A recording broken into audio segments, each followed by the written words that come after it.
você colocar sua mão no coração. Coloque sua mão no coração. É um ato simbólico. Mas nós começamos o momento da palavra assim, com a mão no coração. Eu quero que você faça essa oração em silêncio, mas que você ore agora dizendo: Senhor, eu não vou desistir.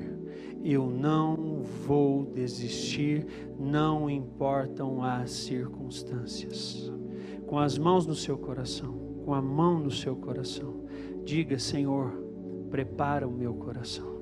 Senhor, hoje que o meu coração seja um solo fértil. Que hoje encontre espaço aqui num terreno preparado, pronto para receber uma semente da palavra de Deus poderosa e que vai encontrar lugar e que vai criar raízes e que vai brotar, que vai crescer e que vai dar frutos e muitos frutos para a honra e glória de Deus. O meu coração hoje vai absorver a palavra de Deus com todo o seu poder e com toda a sua autoridade na minha vida. Faça essa sua oração e a minha oração em nome do Senhor Jesus e diga comigo: amém, amém. Pode se sentar. Mateus 6.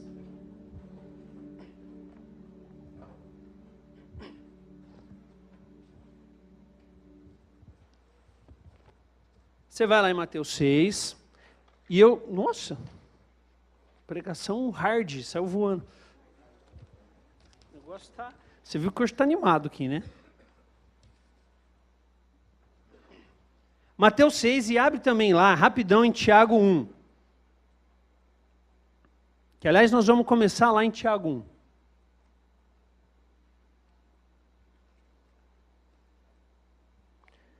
Vamos dar continuação à oração do Pai Nosso. E hoje a gente vai falar de provação. Então eu quero ler com você Tiago 1, versículo 12. Tiago está lá no finalzinho. Filemão, Hebreus, Tiago. Tiago 1, nós vamos ler e você já corre para Mateus 6. Ok? Então diz assim a palavra de Deus, Tiago, capítulo 1, versículo 12. Feliz é o homem que persevera na provação, porque depois de aprovado receberá a coroa da vida que Deus prometeu aos que o amam. Quando alguém for tentado, jamais deverá dizer: estou sendo tentado por Deus, pois Deus não pode ser tentado pelo mal e a ninguém tenta. Agora você volta lá para Mateus 6. Mateus 6, a oração do Pai Nosso, nós vamos ler apenas versículo 13, que diz assim: e não nos deixes cair em tentação, mas livra-nos do mal. Amém. Senhor, mais uma vez oramos e pedimos que essa palavra realmente encontre espaço e cresça dentro de nós. Nos ajuda, em nome do Senhor Jesus. Amém e amém. Bom, existem várias versões de Bíblia aí. Tem a sua, tem a minha, tem a NVI, tem a Almeida, tem a Mensagem, tem a Bíblia da vovó, tem a Bíblia, tem um monte. Mas as traduções. Talvez a sua seja como a Vulgata do latim, que é a tradução romana, que é a mesma, é a católica, que a católica usa, que é a mesma minha nesse trecho da NVI, que diz: não nos deixes cair em tentação. Mas vê como é que está na sua aí, porque tem uma Almeida corrigida que diz: e não nos deixe entrar em tentação. E tem uma outra Almeida corrigida que diz: não nos conduzas à tentação. Não nos conduza, não nos leve à tentação. Opa! Parece diferença pequena, mas muda muita coisa. Entre não cair em tentação, entre não entrar em tentação, e entre Deus não me conduzir a uma tentação, tem uma grande diferença. Aliás, alguém tem essa, não me induza à tentação? Ok, alguns têm. Ótimo. Bem, se nós acabamos de ler Tiago, que Deus não é tentado por ninguém, e a ninguém tenta, e agora? Ficou estranho essa leitura aí. Como é que Deus vai me Deus vai me levar à tentação? Ué. É porque essa palavra tentação no original, ela chama-se peirasmos. E ela tem dois significados muito importantes. E os dois mais importantes são tentação e provação. É por isso que esse tradutor colocou, não nos induzas à tentação. Porque ele está entendendo, ele está preferindo traduzir como a tentação como provação. Portanto, Deus prova. Ainda que ele mantenha a palavra aí, tentação. Mas ele quer dizer que Deus não nos induzas a uma provação. Esclarecedor, né? Muito. Agora, outros preferem entender como uma tentação por Satanás. Então não nos deixe entrar, não nos deixe cair na tentação. Peirasmos, ela também tem origem numa palavra que se chama peira. Não é fruta, mas é peira ou peirã. O que quer dizer peira? O que quer dizer peirã? Quer dizer perfurar. Perfurar. Tanto Deus me provando, como o diabo me tentando, eles querem perfurar o meu coração. Por quê? Porque da mesma forma que a boca fala do que está cheio o coração, quando Deus traz provação sobre nós, ou quando somos tentados, quando somos levados a um momento de estresse ou de... Não precisamos ficar estressados, mas quando somos levados a esses momentos, vai sair nas nossas atitudes aquilo que realmente está dentro de nós. A provação consegue extrair de dentro de mim o que realmente tem lá dentro. Ele perfura e olha lá dentro o que tem. E jorra nas minhas atitudes aquilo que eu realmente sou. Portanto, Jesus pode dizer e diz, a boca fala do que está cheio o coração. Deus pode dizer para mim e para você, vou provar você. E as suas atitudes vão dizer o que é que tem dentro de você. Uau! Perfurar. Deus nos perfura. Há outros significados que eu não vou tratar aqui por causa do tempo. Mas os dois principais são esses. Agora eu quero falar com você rapidinho sobre o que não é provação. O que não é provação? Você não precisa ir lá. 1 Pedro 4, de 12 a 17, o apóstolo Pedro está escrevendo, e ele diz assim, amados, não se surpreendam com o fogo que surge entre vocês para os provar.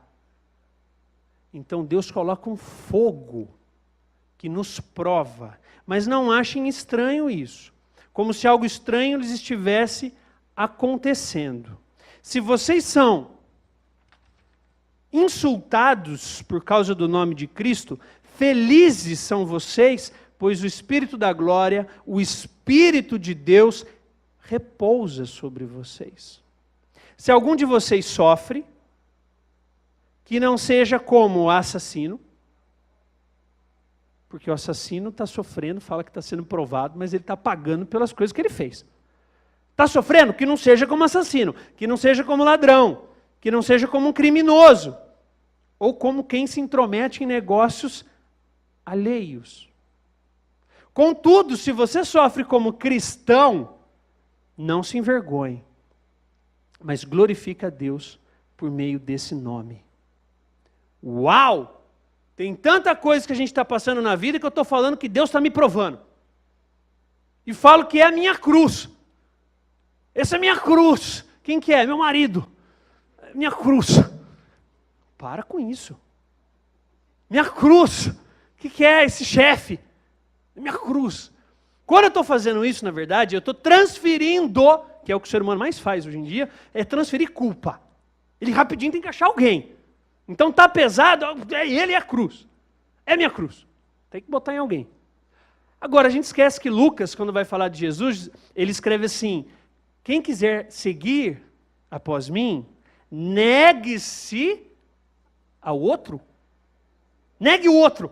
Terre, não! Negue-se o outro. Negue meu chefe. Negue-se a si. Negue-se a si. Meu filho, a cruz não é uma pessoa. A cruz não é uma situação. A cruz é para você. Para você morrer lá. Para você se negar. Quando digo negue-se a si mesmo, abra mão de você mesmo, abra mão da sua própria vontade e pegue a sua cruz e morra lá. Morra por Cristo. E essa morte é uma morte que Romanos diz, ofereçam-se em sacrifício vivo, santo e agradável a Deus. Este é o culto racional de vocês, Paulo ensina. Então, cuidado quando você está dizendo aí que tudo é prova. Às vezes são as escolhas absurdas e insanas que você fez sozinho. E está colhendo os frutos e fala, estou numa provação. Não está na prova não. Você está colhendo o que você plantou. Que nem eu quando eu aceitei o cachorro da minha mãe. Um boxer. Desse tamanho. Quem tem boxer? Conhece? Ok. Você sabe que ele é meio fora, bate fora do bumbo. Né? O boxer, por natureza, ele é doido. O normal dele, ele é doido. O meu era o doido. Doido! Era um negócio a ser estudado.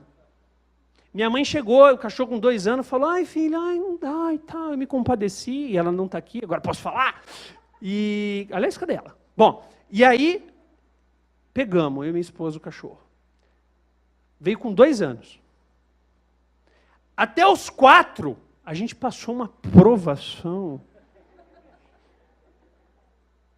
O cachorro tirava toda a roupa do varal. Toda. Não podia ventar a terra. Ele achava que estava brincando com ele.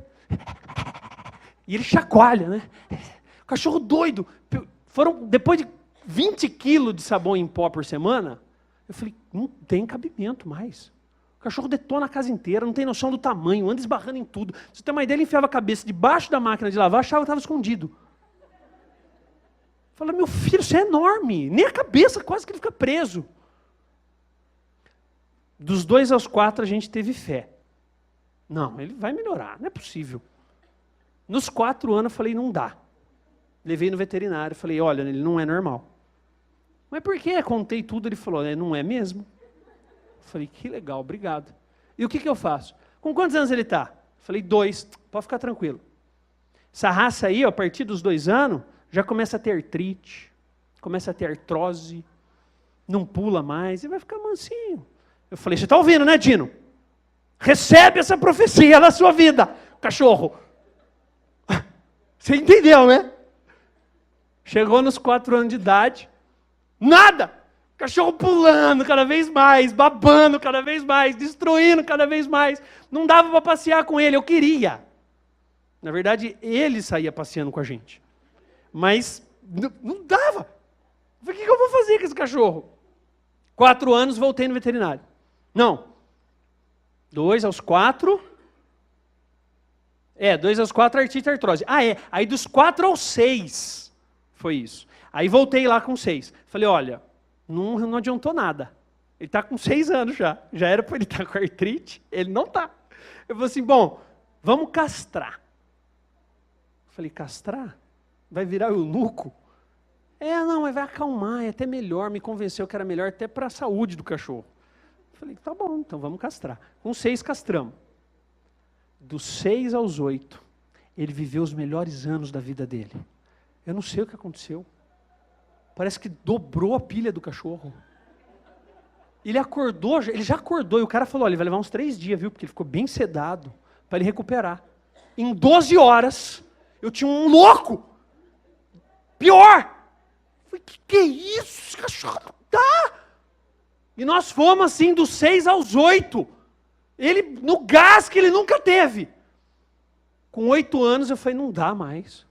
Meu filho nasceu, ele começou a acordar, meu filho espirrava debaixo da janela, mais alto que meu vô. Até o vizinho escutava, o cachorro espirrando, gente. Eu falei, o que é isso? Quem que é que está mal? Não, é meu cachorro. E ele não está mal, é ele. Eu falei, não dá mais. Eu falei, precisamos dar um jeito. Aí eu comecei a orar para Deus levar. Nossa, porque não era seu. Falei, Deus, essa prova que eu estou passando, o Senhor leva ele para o céu. Eu não consigo passear com ele.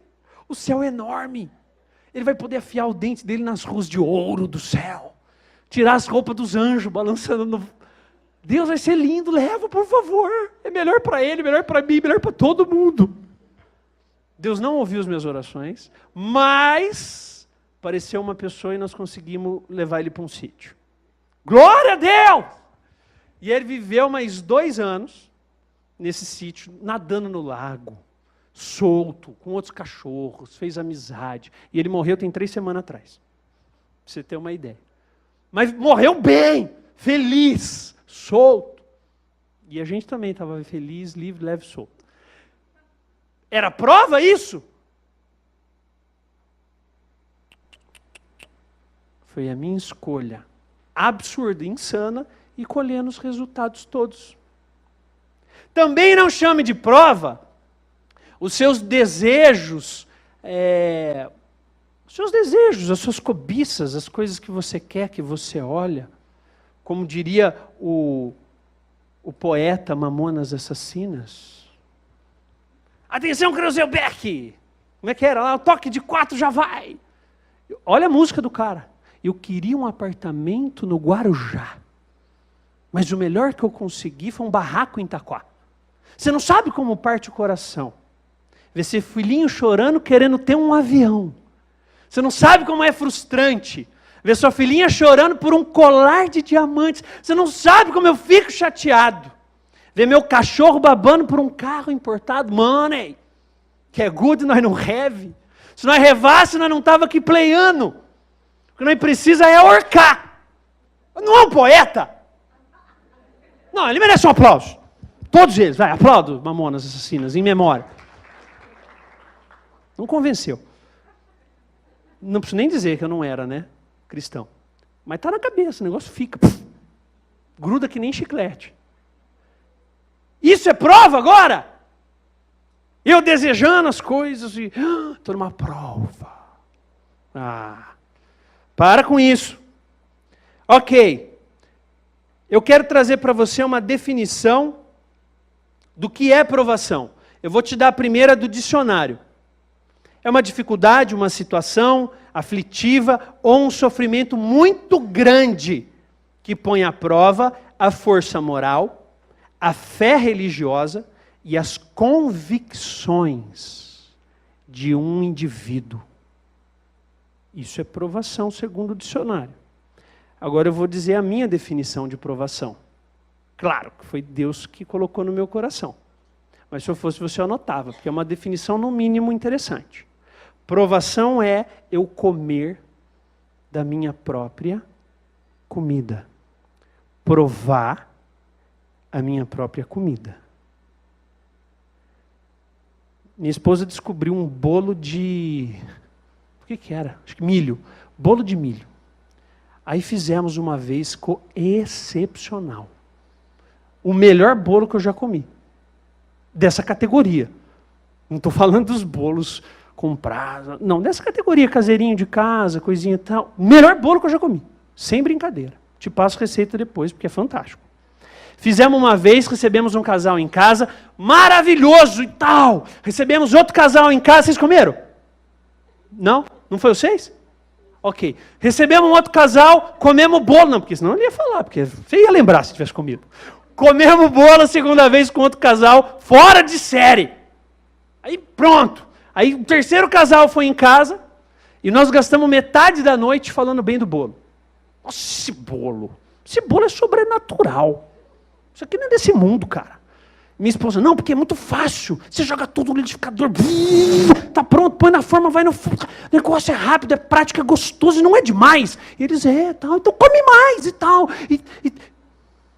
Na metade da noite, já tínhamos enfiado meio bolo neles.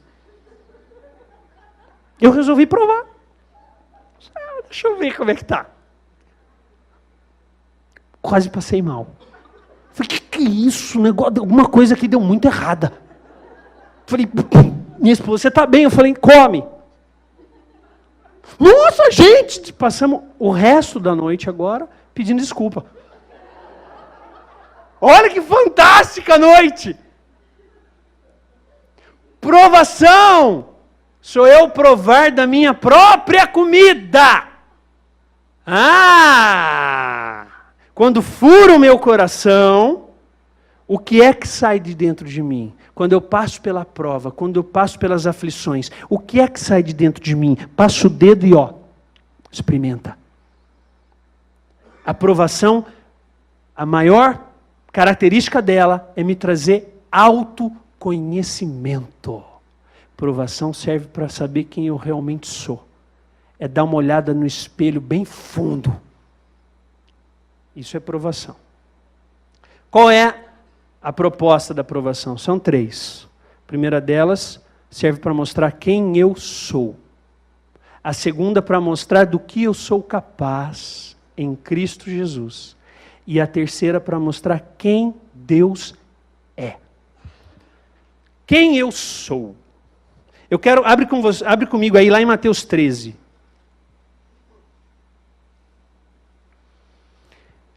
Quem eu sou? Mateus 13 é a parábola do semeador. A princípio parece não ter nada a ver com provação, mas para mim tem tudo a ver. Eu quero ler com você aí versículo 4. Aqui Jesus, só para te ilustrar, Jesus está lançando sementes e está dizendo que essas sementes são a palavra de Deus, que precisa encontrar um solo para crescer e para mostrar qual é a qualidade do nosso solo, para mostrar quem a gente realmente é.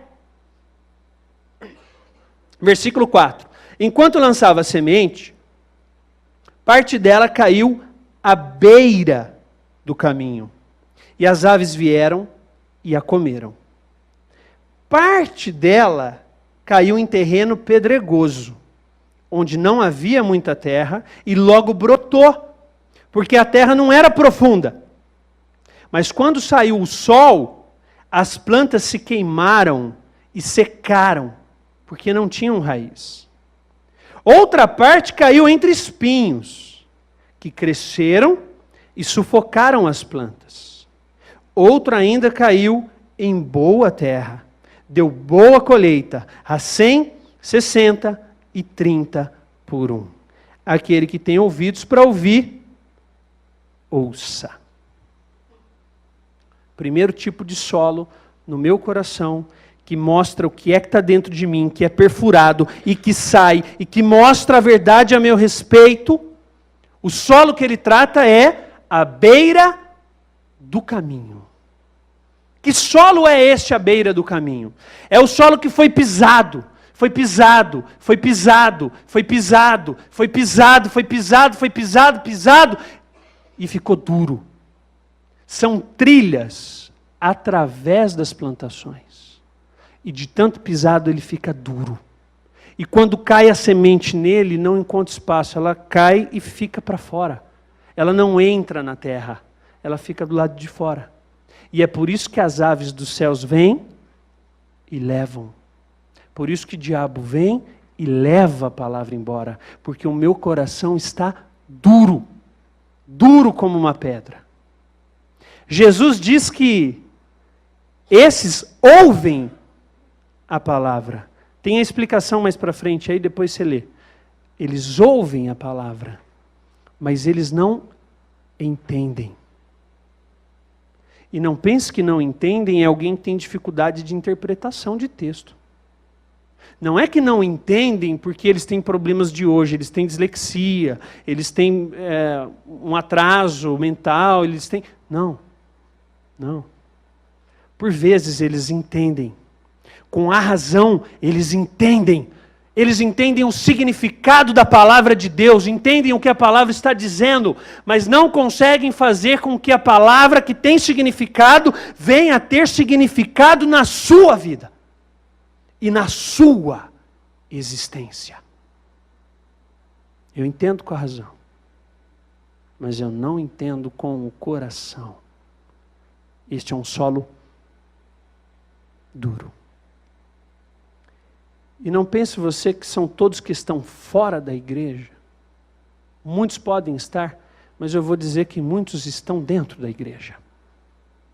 Muitos frequentam muitos cultos, mas há uma indiferença no seu coração. Eu leio a palavra, eu ouço a palavra, eu canto louvores, mas nada muda na minha vida.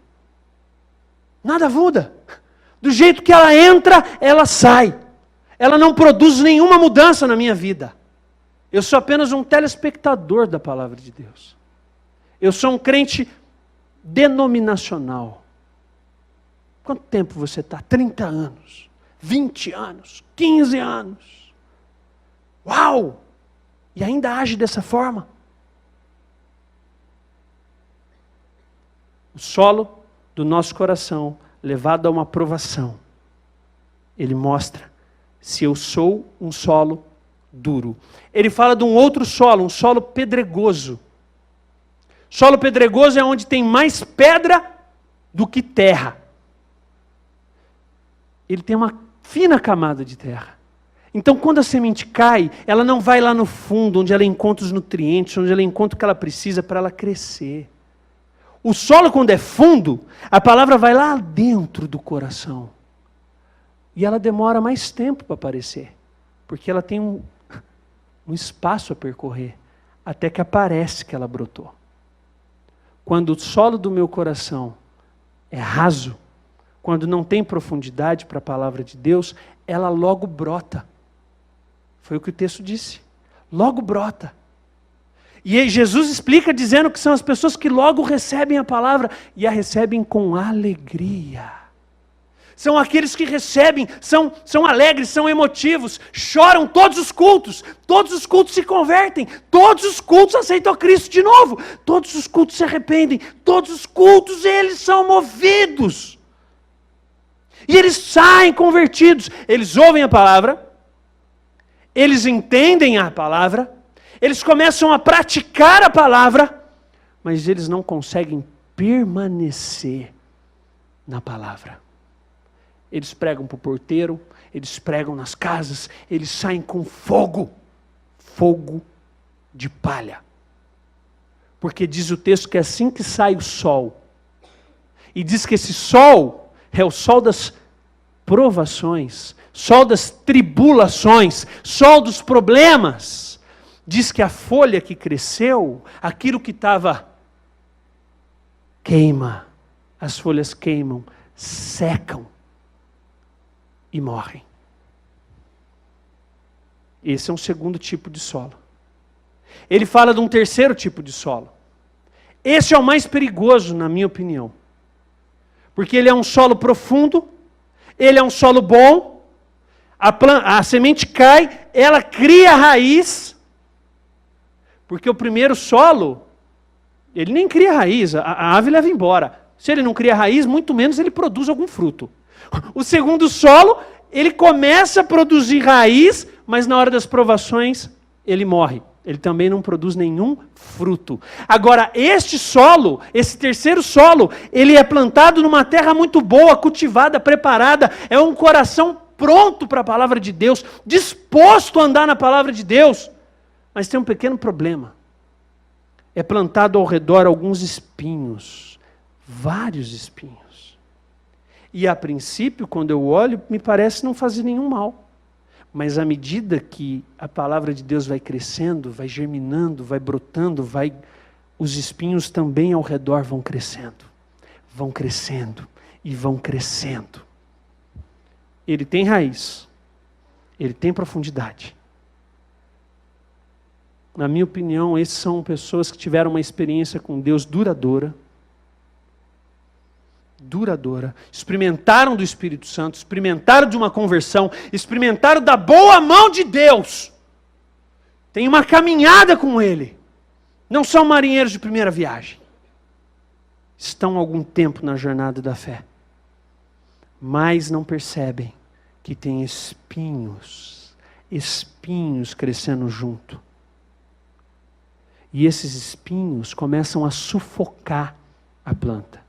Ela começa a não receber mais o sol, ela começa a não ter mais oxigênio, ela está se vendo, e ela começa a ficar estrangulada, ela começa a ficar pressionada, ela não tem para onde ir, os espinhos fecham ela. E ela começa a ficar pesada. Ela começa a ficar pesada. Ela começa a ficar pesada. E ela morre. E a palavra de Deus diz o que são os espinhos. Esses espinhos são as preocupações da vida. E o engano das riquezas. A sedução das riquezas. As preocupações da vida é querer viver a vida sem Deus. Eu entendi uma boa parte de Deus. Eu entreguei muitas coisas a Deus. Eu estou há muito tempo, talvez, com Deus. Mas eu ainda quero administrar a minha própria vida. Eu ainda quero eu fazer as minhas escolhas. Eu fazer os meus esquemas. Eu fazer os meus contatos. Eu resolver. E isso gera um fardo pesado, que vai cansando, e eu vou ficando cansado, e eu vou ficando desanimado, e eu vou ficando... Daqui a pouco eu não tenho vontade de levantar, de acordar, e eu vou, e daqui a pouco eu estou no chão, eu não tenho mais vontade de viver, porque eu estou preocupado com as coisas desse mundo, as coisas que vão ficar, as coisas que vão passar, e elas vão me matar. As riquezas é isso também, sou eu arrumar maneiras de ter segurança. Porque o ser humano quer ter segurança. Mas, caminhando com Deus, eu entendo que Ele é a minha segurança. Ele é quem provê, Ele é quem cuida, Ele é quem abre as portas, Ele é quem fecha as portas. Ele é o Senhor da igreja. Eu preciso disso no meu coração. Está pesado? Está pesado os seus ombros? Está pesado? Então tira.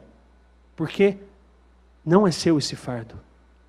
Jesus Cristo disse que o meu fardo é leve. O meu jugo é suave. Se a sua vida está pesada, você está andando com carga que não é sua. Entregue a Cristo, ainda hoje, esse fardo.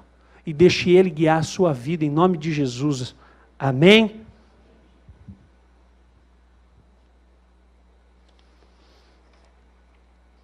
Há um quarto tipo de solo. E Jesus chama de um bom solo. Ele ouve a palavra. Ele entende a palavra. Ele pratica a palavra. Mas ele permanece na palavra. O outro é morto, o outro desanima, o outro quando é provado resmunga, reclama, fala que Deus o abandonou, fala não acredito mais em Deus, fica... Não! Este ouve, entende, pratica e permanece, não importam as circunstâncias. Eu estou com a palavra de Deus e a palavra de Deus está em mim. Eu estou com Deus e Deus está comigo. Eu tenho o Espírito Santo de Deus e o Espírito Santo de Deus me tem. Nós somos um. Jesus falou isso, para que eu seja um, eu neles e tu em mim, para que o mundo venha conhecê-los e saber que nós somos um só corpo, uma só fé. Um só batismo, um só Senhor. Deus está nos chamando a ser um com Ele. Quando eu sou um com Ele, não há motivos de preocupações. Não há motivos de ansiedades. Não há. Eu creio nele, eu confio nele.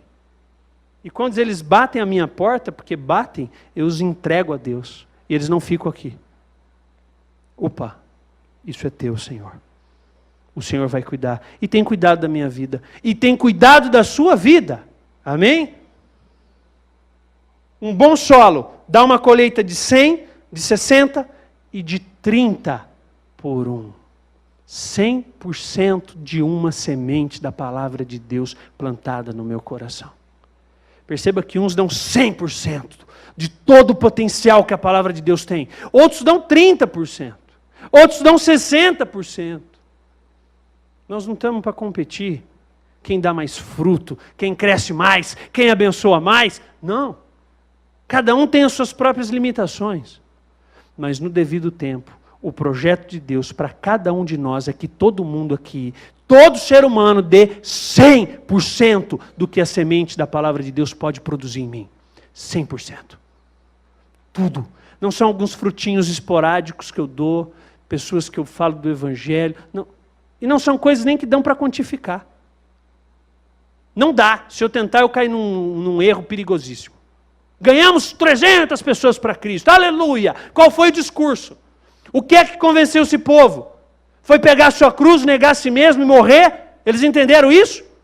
Ou eles se converteram com aquele evangelho doce, algodão doce, que falaram, venha para Cristo e resolva todos os seus problemas.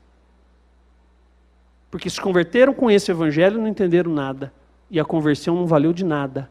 Porque está andando com alguém que não é esse. Porque Deus não veio para resolver todos os nossos problemas. Deus veio para resolver o problema, chamado pecado. Aquilo que me afasta da presença de Deus. E Ele, quando morre na cruz e se afasta da presença de Deus, por aquele instante, leva os pecados de toda a humanidade. E agora todos nós temos acesso a Ele, ainda que pecadores. O sangue de Cristo me aproxima da presença de Deus. Escute, Deus é um ser perfeito. Deus é um ser soberano. Deus é um ser maravilhoso. Não dá para eu conversar com um ser desse na minha imperfeição. É por isso que sem o sangue de Cristo eu não chego a Deus. Mas quando eu permito o sangue de Deus em mim, limpando os meus pecados, me curando, eu posso olhar para Deus e falar com Deus. E Deus me ouve, Deus me escuta, e Deus fala comigo, e Deus fala com você. Graças a Deus pelo sangue de Cristo nas nossas vidas. A palavra de Deus nos mostra que não só as provações servem para mostrar quem eu realmente sou, mas elas servem para mostrar também daquilo que eu sou capaz de fazer. Por Cristo Jesus e estando em Cristo Jesus. Do que eu sou capaz de fazer? Do que você é capaz de fazer? Abre comigo lá em Gênesis 22.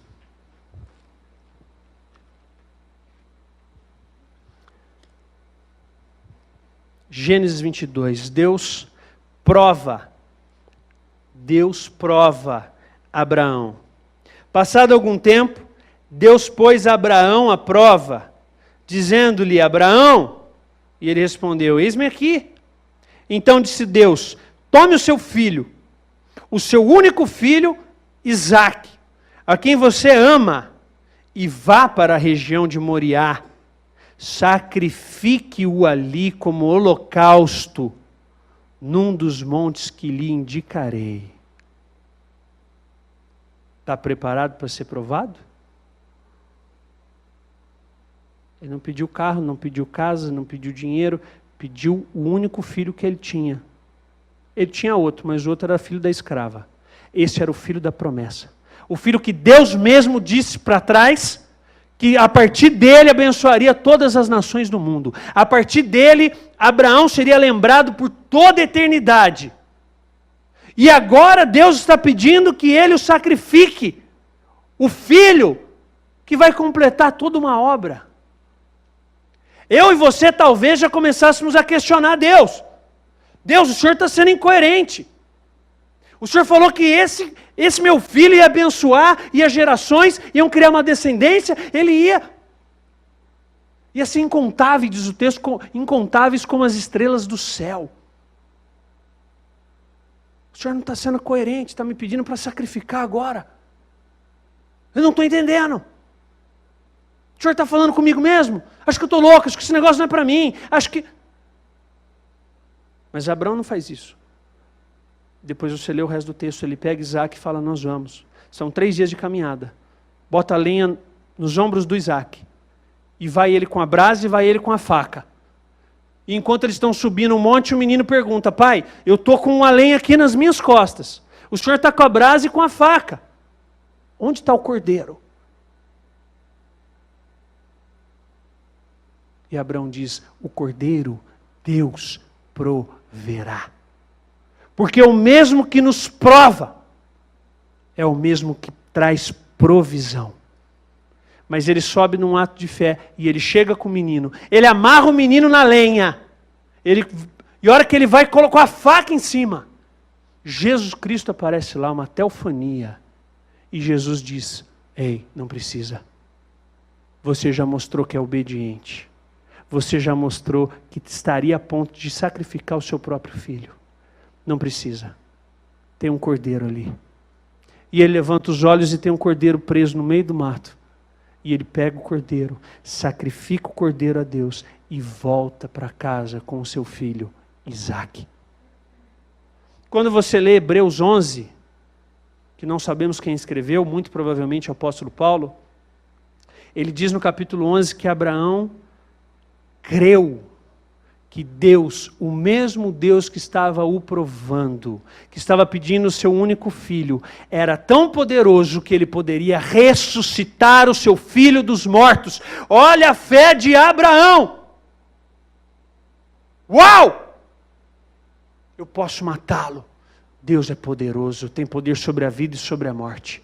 Ele vai trazer meu filho de volta. E de certa forma foi o que aconteceu. Porque figuradamente trouxe Isaque de volta à vida.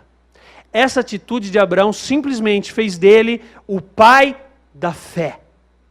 Todo o Novo Testamento você vai encontrar Abraão, o pai da fé. Surgiu aí, tamanha fé. E todas as vezes que eu e você cremos em Cristo Jesus com fé, de que Ele é o Cordeiro de Deus que veio para tirar o pecado do mundo, e eu creio, eu tenho a fé de Abraão.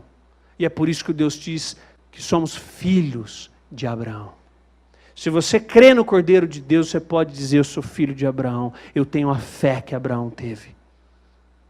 E eu não só sou filho de Abraão, mas mais do que isso, eu sou filho de Deus. Porque agora eu tenho o Espírito Santo de Deus habitando no meu coração. E Romanos 8 diz que esse Espírito testemunha com o meu Espírito, dizendo que eu sou filho de Deus. E se eu sou filho de Deus, se eu sou filha de Deus, eu sou herdeiro de Deus. Co-herdeiro com Cristo, diz o texto. Nós herdamos riquezas espirituais da parte de Deus. Nós herdamos fé da parte de Deus. Não é de sua fé que Deus vem, não, é venha que Deus vai te dar fé.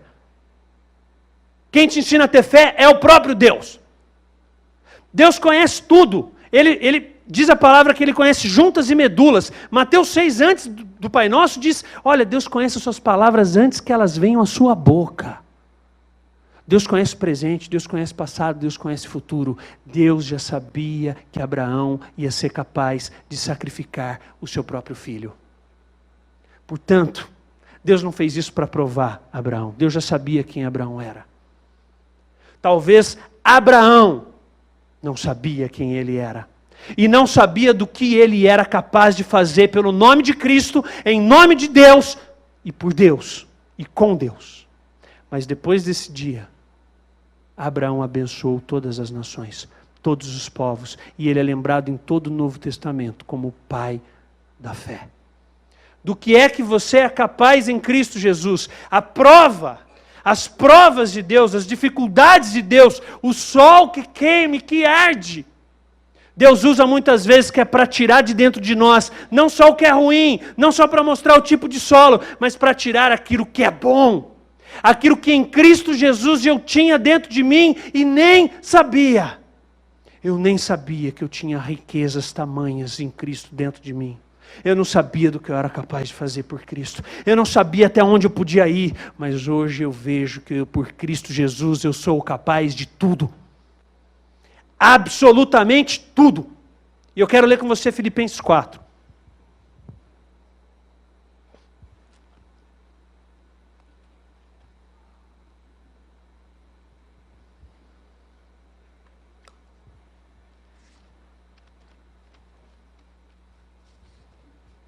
A aprovação serve para me mostrar do que eu sou capaz em Cristo e por Cristo. Este homem, Paulo, está preso. Sofreu açoites. Sofreu perseguições. Perseguições nos caminhos, perseguições nas estradas, perseguições dos assaltantes, perigos aqui, perigos ali, perigos de morte.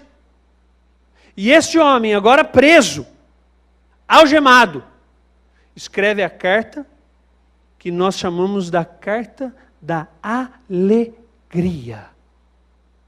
Durante 4 capítulos, Paulo só fala de alegria. Alegria, alegria. E você fala, como que pode esse cara falar de alegria estando preso e passando pelo que passou? Olha do que nós somos capazes de fazer em Cristo. Leia comigo Filipenses 4, a partir do versículo 11 diz: não estou dizendo isso porque eu esteja necessitado. Ele estava falando de dinheiro até então. Pois eu aprendi a adaptar-me a toda e qualquer circunstância. Eu sei o que é passar necessidade e sei o que é ter fartura. Eu aprendi o segredo de viver contente em toda e qualquer situação. Seja bem alimentado, seja com fome, tendo muito ou passando necessidade. Tudo posso naquele que me fortalece. Escute essa palavra e guarde ela no seu coração. Em Cristo Jesus eu tudo posso naquele que me fortalece. Posso passar dificuldades, posso passar fome, posso passar perseguições, posso passar por tentações, posso passar por provações, posso passar por absolutamente tudo. Do que é que eu sou capaz quando as provas vêm, quando as tentações vêm? Do que é que eu sou capaz? Em Cristo Jesus eu descubro que eu sou capaz de tudo. Absolutamente tudo. Nada pode me parar, nada pode me segurar, ainda que Paulo estivesse preso. Ele estava livre. Olha o que eu vou te dizer. Tem gente encarcerada dentro do presídio que presa está muito mais livre de gente que está fora. Está livre, mas está presa. Porque está presa em si mesmo. Um homem entendeu isso, eu já contei acho que isso aqui, mas vou contar de novo.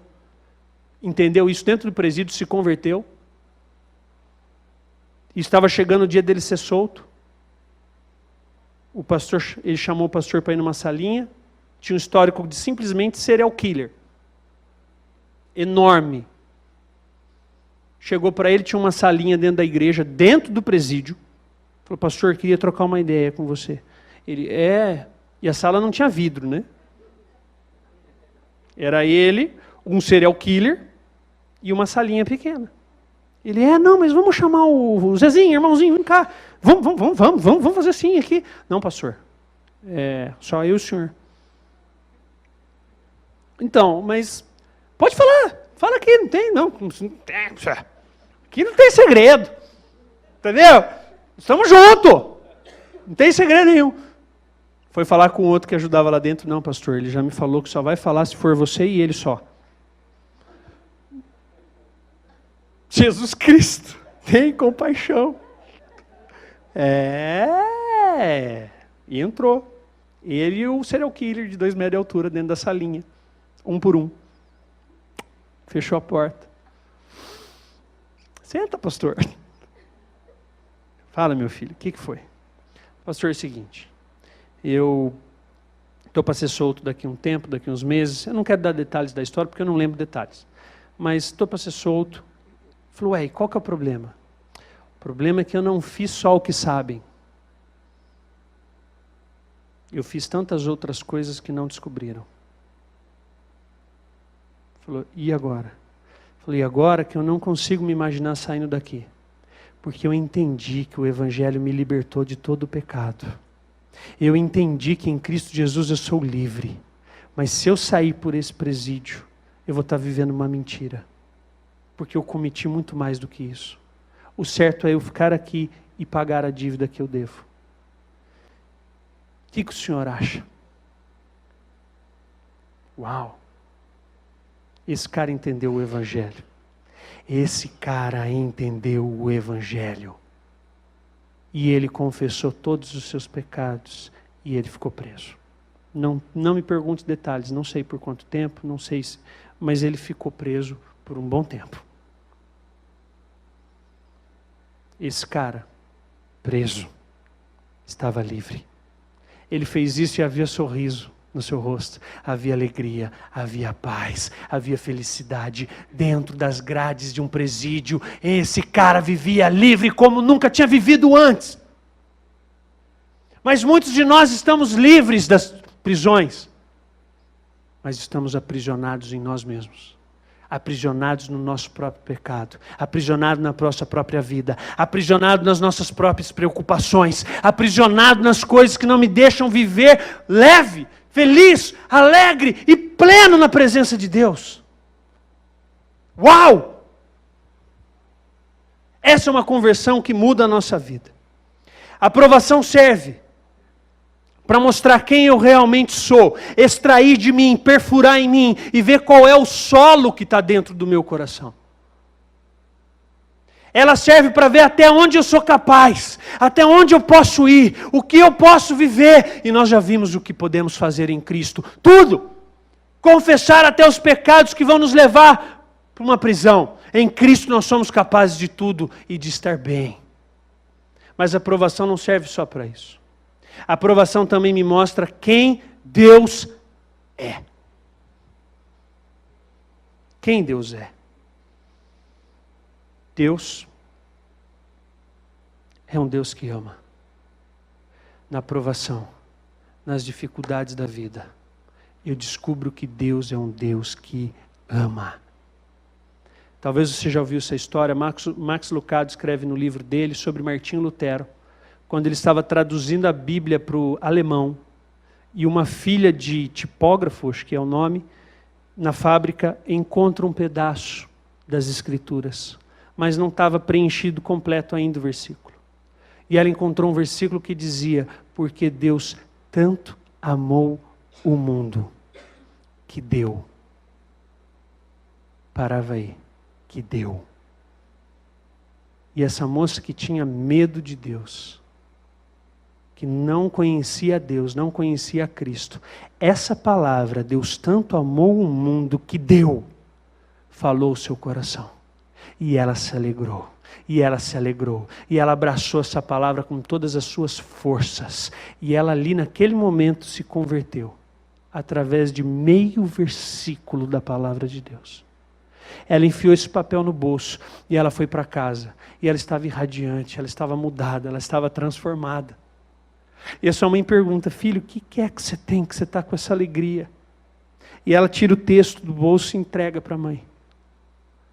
E a mãe lê e fala: filha, mas o que é que ele deu? Você nem sabe o que foi que ele deu. E ela para um pouco, se dá conta disso. Mas ela diz: bem, eu não sei o que ele deu, mas se ele amou o mundo de tal forma, amou a mim e a você de tal forma, a ponto que ele deu algo por nós, para mim basta. Esse Deus é um Deus que eu não quero ter mais medo, eu quero correr para Ele. E ao contrário do medo, ela agora corre para os braços desse Deus e tem experiências com esse Deus. Eu e você sabemos o que foi que Deus deu. Ele tanto amou o mundo que deu o seu Filho unigênito, o seu único Filho, para que todo aquele que nele crer não pereça, mas tenha a vida eterna. Nas provações eu vejo o amor de Deus e o cuidado de Deus e lembro que Deus me ama. Amém? As provações não só me mostram que Deus me ama, as provações mostram que Deus cuida de mim. Volta comigo lá em Mateus 6. E nós estamos já para encerrar.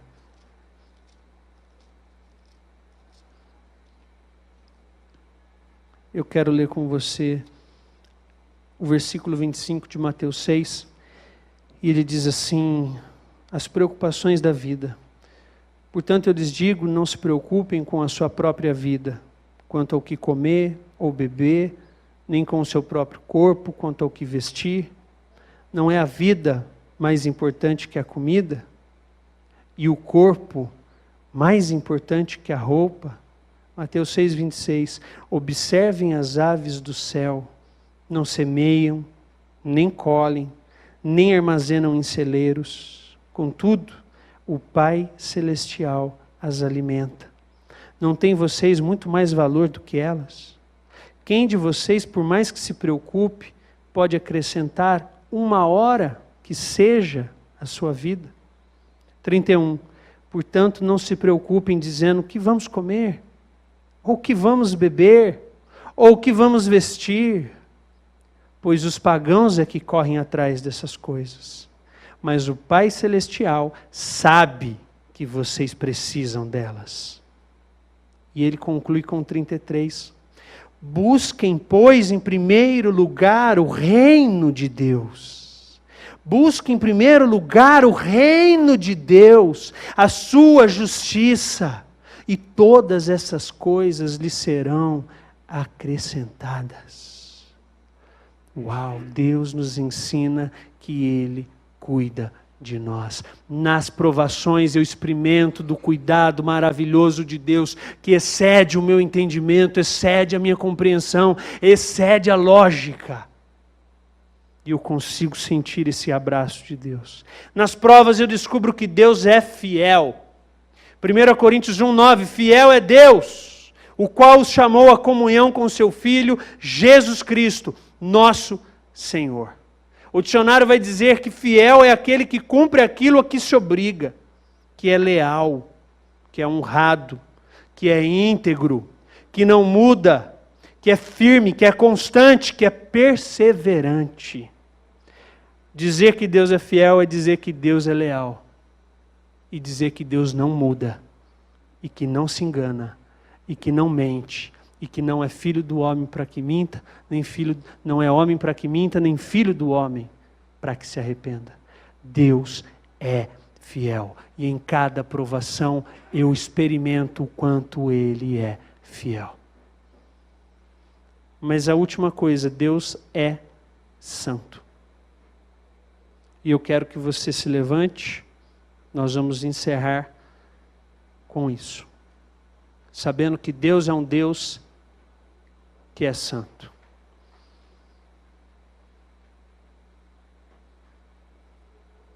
No ano em que o rei Uzias morreu, o profeta Isaías diz, no ano em que o rei Uzias morreu, eu vi o Senhor. E ele estava sentado no seu alto e sublime trono. E haviam serafins rodeando a Deus. E esses serafins ficavam dizendo a Deus, Santo, Santo, Santo é o Senhor dos exércitos. Nas provas, nas dificuldades, eu descubro e me lembro que Deus é santo. Santo é Deus, é perfeito. Deus é maravilhoso. Deus não se atrasa, não se adianta. Deus é o mesmo de ontem, o mesmo de hoje e será o mesmo de amanhã. Eu quero convidar você a fechar os seus olhos por um instante. Eu quero que você permita o Espírito Santo de Deus ministrar o seu coração, a rever por um pequeno e breve período o que provas, o que dificuldades, o que um sol abrasador em cima de você está fazendo com você, o que é que está mostrando ao seu respeito a você mesmo, a você mesma. Quais são as atitudes que você tem colocado para fora quando Deus perfura o seu coração? O que é que sai? Sai irritação? Sai medo? Sai provocação? Sai palavras sujas? Sai palavrões? Sai? O que é que sai de dentro de você quando a coisa aperta? O que sai de você é o que você realmente é. Eu vou pedir para só apagar a luz um minutinho. É só para você ficar mais à vontade também. Não é nada místico, não. É só para te ajudar. O que é que as provas estão mostrando ao seu respeito? Permita o Espírito Santo de Deus hoje fazer você olhar no espelho. Fazer você ter uma autocompreensão de quem você é, de como você tem agido diante das circunstâncias. Por que eu tenho me desesperado? Por que eu tenho ficado irritado? Por que eu estou perdendo sono? Por que eu estou ansioso? Me solo que eu sou.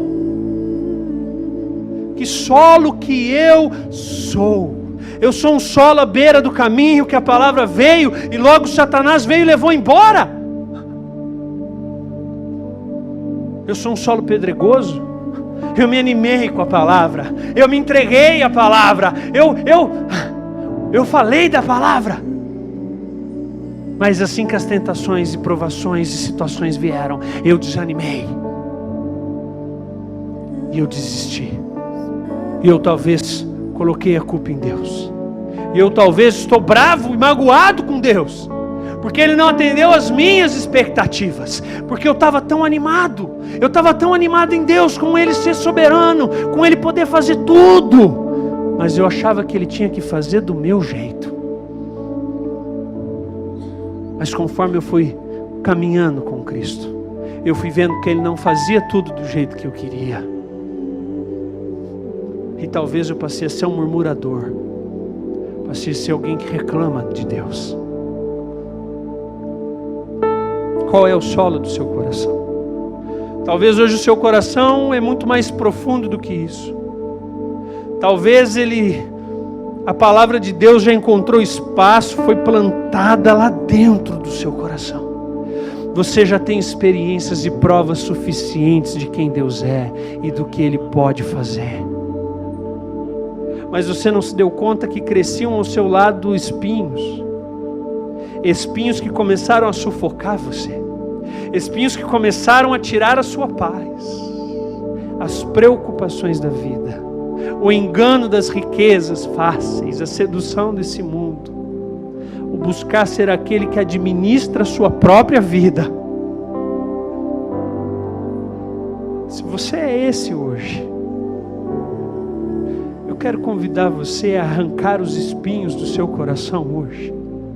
A colocar as suas mãos no seu coração e clamar a Deus para tirar os espinhos. Para te ajudar com a falta de fé. Para te ajudar com as coisas que precisam ser tiradas. Quais espinhos mais podem ser esses? Podem ser relacionamentos que não agradam a Deus. Podem ser pecados. Podem ser tantas coisas que você sabe que te afastam da presença de Deus. Te afastam do Espírito Santo de Deus. Mas hoje, acima de tudo, que o seu solo seja um solo bom. Que essa palavra esteja encontrando no seu coração nesse exato momento espaço. Que ela esteja sendo plantada agora pelo poder do Espírito Santo e vai criar raízes e vai aprofundar no mais íntimo da sua vida e da sua alma. E ela vai crescer. E ela vai frutificar, e ela vai se tornar frondosa, e você vai dar frutos, e você vai dar frutos, frutos de arrependimento, frutos de transformação, frutos de mudança de caráter, de mudança de vida, frutos que ganham outros para Cristo. Você vai dar frutos, frutos a 30, a 60 e a 100 por um. Você vai ser usado por Deus.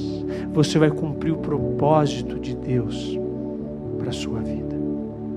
Qual é o seu solo? Nós estamos para encerrar.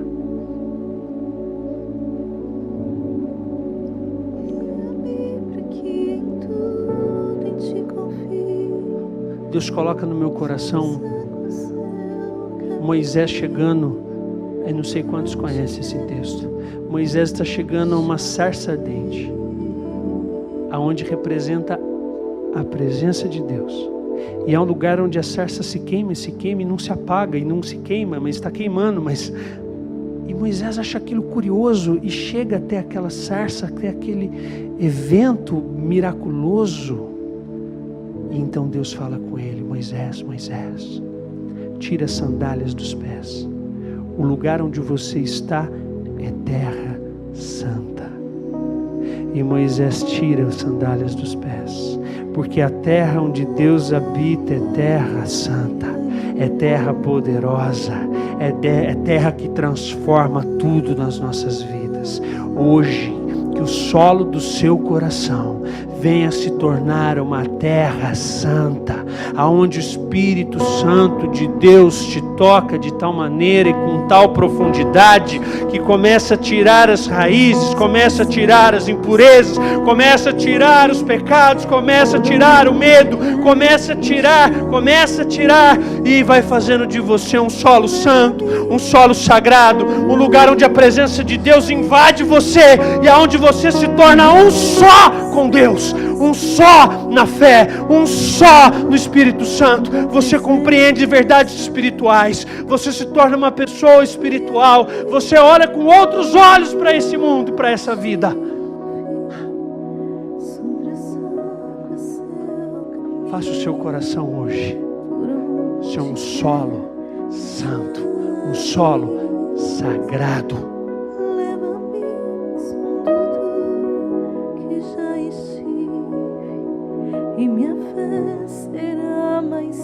Quem você é? Quem você é? Do que você é capaz? Permita a você mesmo saber do que você é capaz em Cristo. Permita, confie, acredite, creia, se solte na presença de Deus e veja do que você é capaz em Cristo. Você é capaz de abrir mão do seu Isaac, você é capaz de abrir mão das coisas mais difíceis, você é capaz de abrir mão de pecados, você é capaz de ir muito longe, você tudo pode em Deus que te fortalece. Deixe as provas te mostrarem do que você é capaz. Deixe Deus te levar numa jornada de experiências sobrenaturais, aonde Ele provê, aonde Ele se assenta no trono do meu coração, aonde Ele é a voz que me guia. Descubra quem Deus é. Tenha uma experiência com um Deus que te ama. Te ama. Te ama. Te ama. Sinta Deus abraçando você.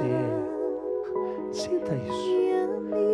É um amor que te toca, é um amor que te envolve, é um amor que te conhece, é um amor de perto, não é só um amor de longe, é um amor pessoal. Deixe esse amor se tornar pessoal, sabendo que Ele morreu por você. Saiba que Deus é fiel, saiba que Deus é fiel, saiba que Deus é fiel. Saiba que Deus provê tudo para que você viva. Tudo. E nós encerramos essa oração deixando no nosso coração a certeza de que Deus é santo. Santo. Santo. Eu quero encerrar de um jeito diferente. Eu quero encerrar com você cantando a Deus, exaltando a Deus e dizendo quem Ele é, e dizendo palavras de adoração e se rendendo a esse Deus que te mostra que é digno da sua confiança e que desejamos frutos e cremos que daremos muitos frutos para a honra e glória de Deus. Amém e amém, Senhor. Pode ser.